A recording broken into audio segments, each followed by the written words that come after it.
بسم اللہ الرحمن الرحیم۔ رسول اللہ صلی اللہ علیہ وسلم نے فرمایا، جو شخص شب قدر ایمان کے ساتھ محض ثواب آخرت کے لیے ذکر و عبادت میں گزارے، اس کے گزشتہ گناہ بخش دیے جاتے ہیں۔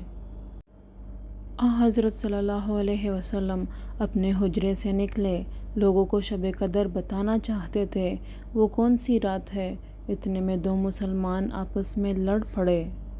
آپ صلی اللہ علیہ وسلم نے فرمایا، میں تو اس لیے باہر نکلا تھا کہ تم کو شب قدر بتلاؤں، اور فلاں فلاں آدمی لڑ پڑے تو وہ میرے دل سے اٹھا لی گئی، اور شاید اسی میں کچھ تمہاری بہتری ہو، تو اب ایسا کرو کہ شب قدر کو رمضان کی 27ویں، 29ویں اور 25ویں رات میں ڈھونڈا کرو۔